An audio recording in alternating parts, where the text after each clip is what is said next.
Thank you, General. Ndege Mayani. Thank you very much, Chair, for allowing the people of Ndege Mayani to ask a question to the Prof. First, let me express that yours is, I agree with the Chair, is one of the most detailed presentation, and you tried your best to make it as easy as possible for all of us to follow.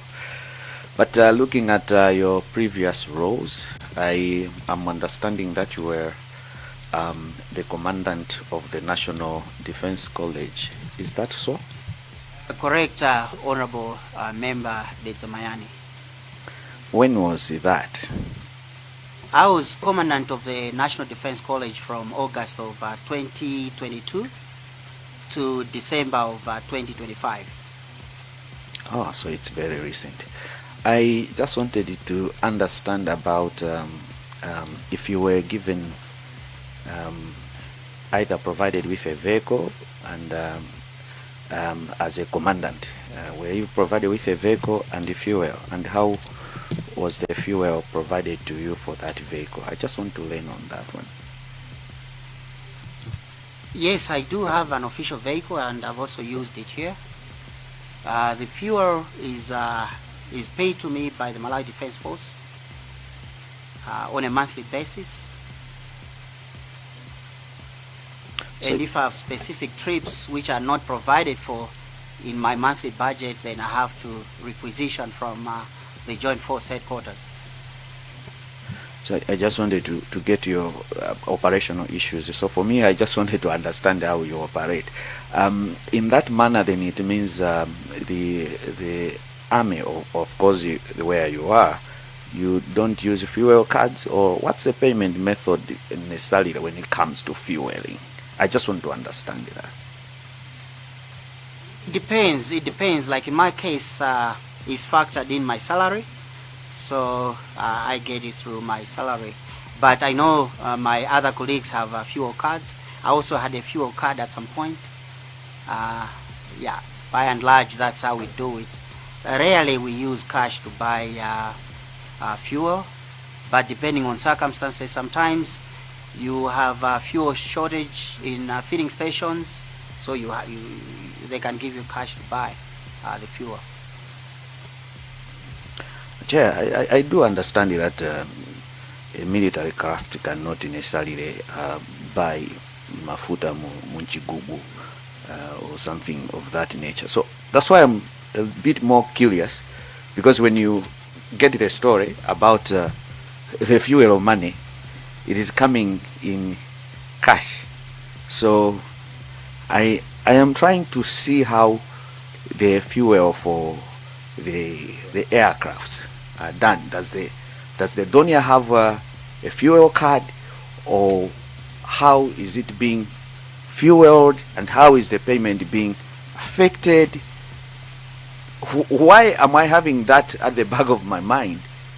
Is the idea to say, there are questions to say the fuel tanks were empty, and the BFU report says this was a controlled drive into flight into a terrain. Okay, in my own assumption as a layperson, according to the BFU report, it's like the pilot was trying to land or to get somewhere, but the circumstances surrounding him to get there, no one knows. But the BFU report says that. That is why I want us to go beyond what we already know and try to get some other angles. And what you have presented today about the fuel, now I'm questioning if this trip is coming from Zomba and you are going to Mzuzu, and the fueling, I think, was supposed to, because at Mzuzu there is no jet fuel, so the fueling was supposed to be done at Chileka, but the money is not at Chileka. So I'm now starting to see something out of all this story, and now even the money was not paid for the fuel. So as a committee chair is also to find out how was that bill covered with Puma, And how can we confirm that it was really covered in that manner? And then we have to dig back into how the previous fuelings were done for the Donia so that we can find a trend in between. So, Brigadier, thank you for the expression on how you are operating there, that others have cards. Sometimes you use cash. It's just a protocol issue, and trying to now to start to relate the BFU versus what was found there, why was there no fire, and all that. We are all not conclusive, and we are trying to find out, because none of us was there, and those are the questions why we are here. Thank you, Chair. I stop there. If you may allow me just to put a footnote to whatever I said. Number one, I don't think I'm competent to explain how fueling issues are done in the Malawi Defense Force. You asked about my official vehicle, so I responded to that question. But also your point assumes that the fuel, the aircraft did not have fuel.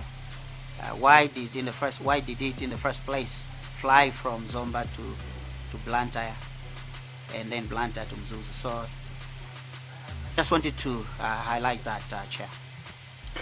I know, Chair, I didn't want to come back, but Prof, what I just wanted to say is I want to understand the institution of fueling issues so that we also follow a trend, because the fact is, one, the BFU report and whatever was observed, the fuel tanks had no fuel at the site when they were doing, of course they were cut, burst or whatever, we can say whatever. But the issue is I'm trying to follow the protocols when it comes to fueling. That's why I asked your own practical experience so that I compare it with what we are looking at. I don't want that to say we are not. I was not referring to you about the airplane. That's what we will call again the officials and whatever were necessary. But what is the fact is people were questioning, and that's why we are here. Why did it not catch fire? There could be lots of reasons and all that. But for me, my own interest is to say the fuel money was not paid in Blantyre or at the time the flight was happening. So we want to see the trend, what happened at Chileka, what happened the following morning and all that. So it's just it's an investigation. We are not concluding anything. I did not say, that's why I came back, I did not say that the plane by the time it was in Mzuzu had enough fuel, or when it was departing Mzuzu or departing Lilongwe. None of that. I was just trying to look at those protocols. Thank you. Thank you very much for your insights. I think we're not there yet to make some analysis and conclusions, but you have made a very useful insight that we need to examine in this course of the investigation. Yeah, but not particularly for the interest of the witness that is here. Yeah, so appreciate it. I'm not too sure. Are you suggesting that Brigadier General, when he was taking the money, he assumed the money was to buy fuel? Yeah, that's my assumption, because if the first payment was done, I guess there was a presentation by one of the officers which said it was for fuel.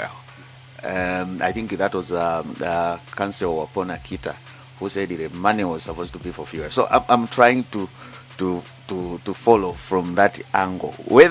Whether the military had its own fuel and this would be a reimbursement or what, that we will learn later on. But I just want us not to ignore that fact and make a follow-up as we are doing this. Thank you. But I think maybe he needs to respond. No, Chair, K1 has answers to that, my exhibit K1.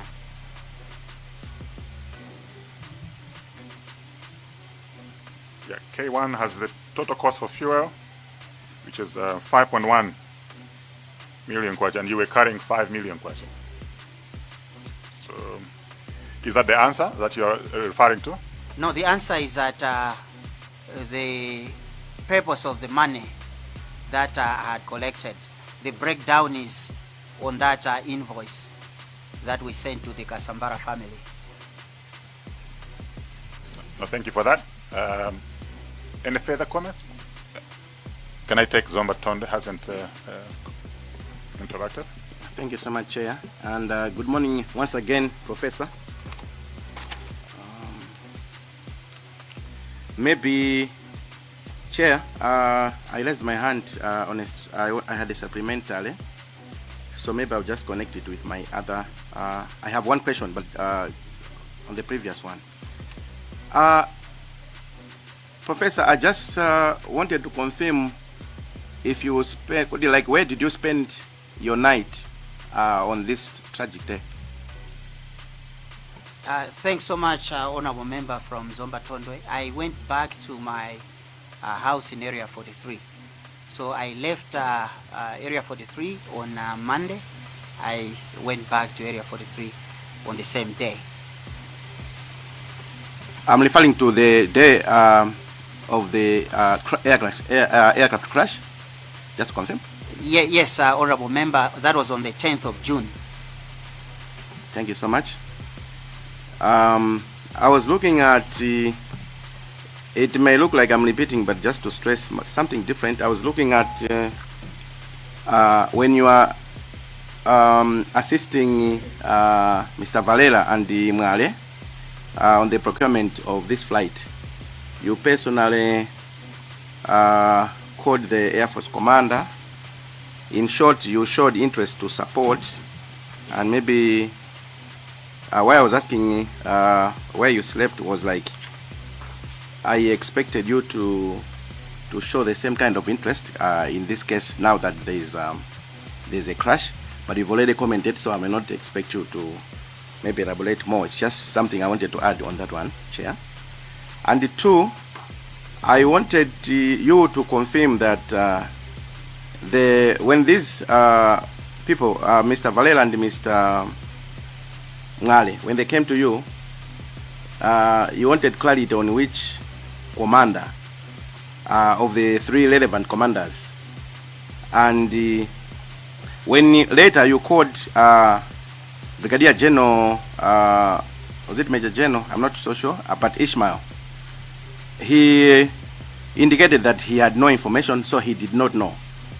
From that perspective, I wanted you to confirm that the commanders out of the three relevant ones, the commanders who knew of the arrangement, we are looking at the commander-in-chief and the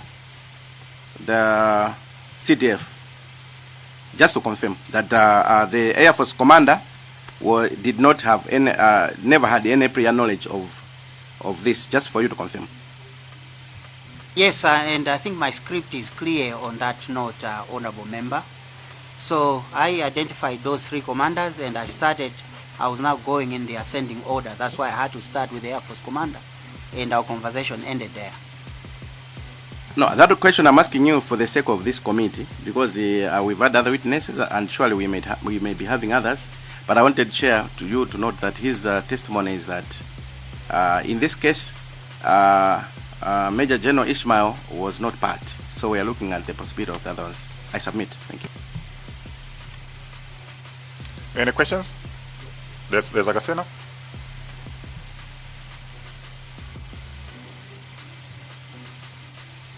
Chair, I was trying to get some documents, but I think I'll just speak to it. Once again, it's afternoon. Good afternoon, Prof. I have only a quick 3 questions must be. First is to say that I think just to confirm that you were a member of MDF Board of Inquiry, which did some investigation to the clash. Is it true? Affirmative. Okay. All right. So I'm not so sure if you can speak to the finding of that inquiry. Negative. All right. Fine. Let's go to your presentation, page 8.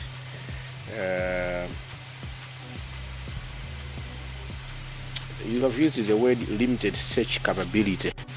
Then, that was then available at MDF. That's why I was asking you, being one of the board of directors in that inquiry if there was any recommendations to capacitate that we don't have the limited, but we have quite a vast, good capabilities if anything happens in the future. Can you speak to it or still negative? The honorable member, if you want the MDF Board of Inquiry report, I'm sure it's going to be made available. You see our findings, our opinion on the findings. All right. You also see the recommendations there. Thank you, Prof. Your bread number 7. When let me commend you because you had seek some services from Major Benjamin Snyder, and he told you that no, the information was sufficient to initiate efforts to locate how did they help after providing the information. I think you haven't. I was checking your comprehensive report. It's negative on what did they do after seeking their help. At that point, when I was engaging him, the information had not become public. And then soon after, it was made public. I think the government had issued a press statement. So in a state of chaos, I couldn't even go back to him.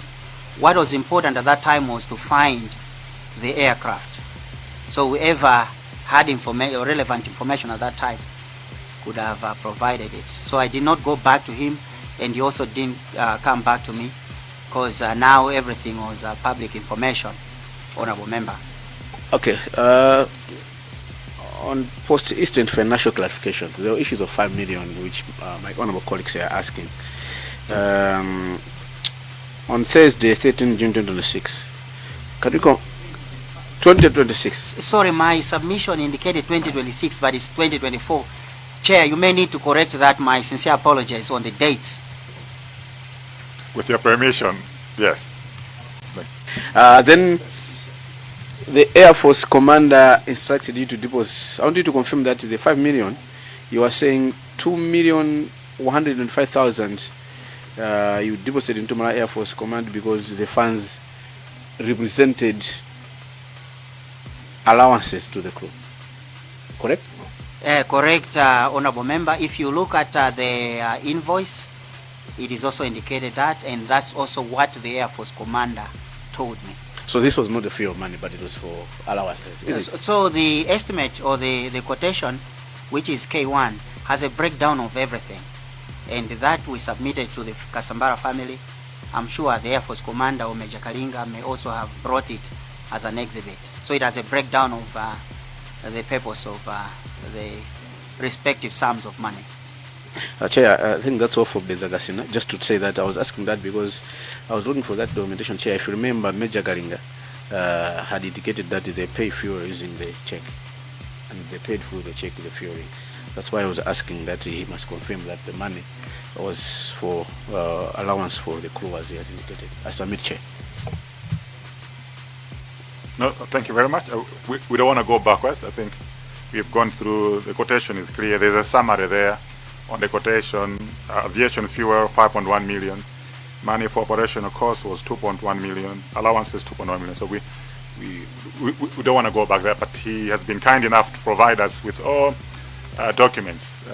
Brigadier General, this has been very thorough work from you. You've demonstrated that you're indeed a prof in law, a prof in what you do. I particularly like your presentation. You've made my life much more easier to ask for us to ask you questions, because they say the devil is in the detail.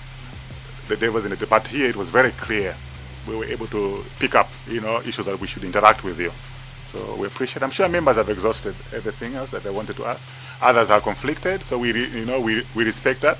We may have ably represented them in the exchange, but you responded very well, Brigadier General. Do you have any final comments or questions, lingering questions that you wanted to ask? Yeah, Chair, just to underscore one point, that it is not us who requested the Kasambara family to give us the cash. Ordinarily, they could have deposited it into the Malawi Air Force account. but that's how they were mobilizing the funds. That's why we had to carry the cash. So I think that clarity is required, Chair. Well noted. Well noted. Thank you for allowing me to also present my side of the story. As you may have indicated, Chair, the late Vice President was a friend to many. We lost senior government officials who were acquaintances. I lost, just like other colleagues, senior military officers who flew us, who were dear colleagues. So the nation lost patriotic citizens. So I thank you most sincerely for allowing me to present my side of the story. I hope it has been presented and received in the manner in which it was intended. Chair, I just wanted to take this opportunity to also explain my personal side, that there are some conspiracy theorists, Chair, who are spreading false rumors, allegations, Chair, which are serious, that some of us actually murdered our colleagues. Chair, I would respectfully request that you need to find a way of stopping this, because it is the mandate of your committee, Chair, that will establish what happened. In as much as personally we have other means of getting these individuals to book, but we need your support, Chair, because spreading false rumors, we have mothers who are advanced in age, we have children who are young. You said the late former Vice President is a friend, the widow is still around, the children, they know us as uncles. So, Chair, to allow unpatriotic citizens to be spreading false rumors, it is not okay. I sincerely request for your support. Chair, some of us have fought twice as hard to make the names that we have today. For somebody to destroy other people's names just because they are high on cocaine, that shouldn't be allowed, Chair.